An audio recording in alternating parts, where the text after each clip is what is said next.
ये कहानी पति और पत्नी के बीच में दो विचित्र डायरियों की है। कहानी सुनिए, फिर आप देखिए किस तरीके से रिश्ते निभाए जाते हैं। शादी की सालगिरह पर पति और पत्नी एक साथ बैठे हुए थे। शाम का वक्त था, दोनों खुल के बातें कर रहे थे। दोनों के बीच में बहुत प्यार हुआ करता था। दोनों एक परफेक्ट कपल की तरह साथ में रहते थे। लेकिन वक्त के साथ साथ दोनों को एक दूसरे से कुछ शिकायतें होती हुई दिखाई देने लगी। रिश्ते के बीच में दोनों बात करते हुए एक दूसरे से बोले कि हमको तुमसे खूब सारी बातें करनी है, लेकिन अनफॉर्चुनेटली हम दोनों के पास एक दूसरे के लिए समय नहीं है। फिर पत्नी बोलती है कि मैं दो डायरी इसलिए लेके आई हूँ। हम दोनों के दिमाग में एक दूसरे के लिए जो भी है, जो भी शिकायतें हैं, जो भी कमी है, वो इस डायरी में लिख देना है और एक साल पूरे हो जाने के बाद इसको पढ़ना है।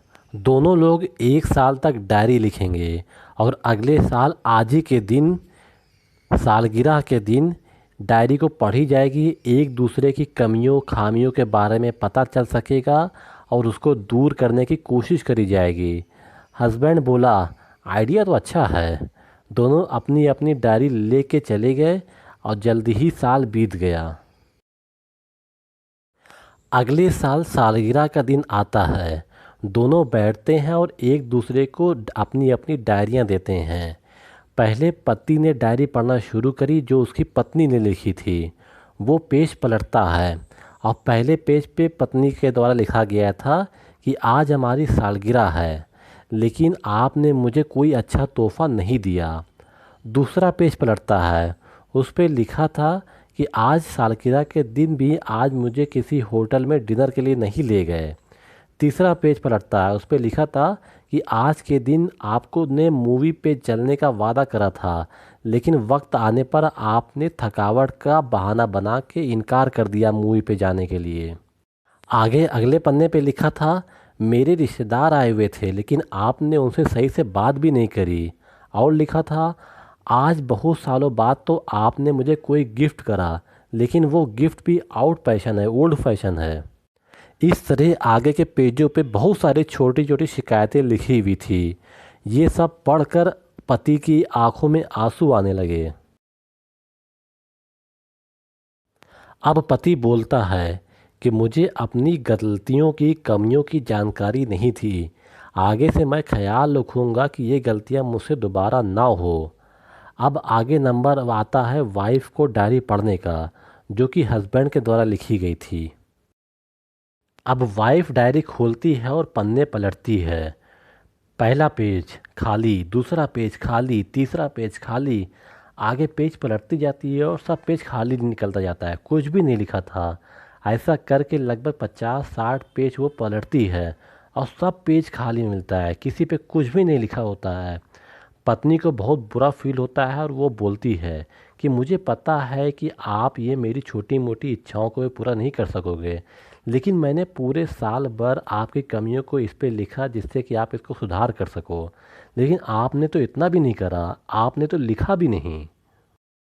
पति मुस्कुराया और बोला, मैंने सब कुछ आखिरी पेज पे लिखा है।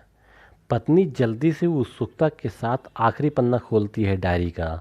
उसमें लिखा था कि मैं तुम्हारे चेहरे पर कितनी भी तुम्हारी शिकायतें करूं, कितनी भी तुम्हारी बुराइयां करूं, लेकिन तुमने जो मुझे और मेरे परिवार को अंतहीन प्यार दिया है, उसके सामने ये शिकायतें कुछ भी नहीं, उसकी तुलना ही नहीं की जा सकती।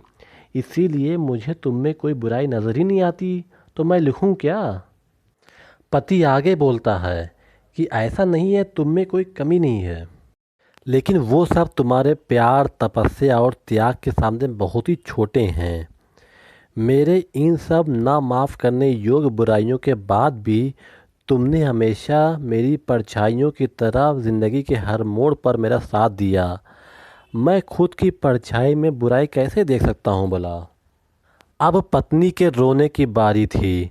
उसने दोनों डायरियाँ ली और दोनों डायरियों को आग लगाने के साथ साथ उसने अपनी सभी शिकायतों को भी आग में सुआह कर दिया।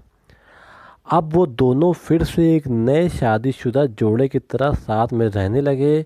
उनकी ज़िंदगी खिल उठी महक उठी। अब आप बताइए कि ये कहानी सुन के आपको क्या लगा? पति पत्नियों को अपने रिश्तों को अच्छा बनाने के लिए, शिकायतों को कम करने के लिए, ख़त्म करने के लिए क्या-क्या तरीके अपनाए जा सकते हैं? क्या जो तरीका इन लोगों ने अपनाया वही अच्छा है या कोई और तरीका भी है? कमेंट बॉक्स में बताइए।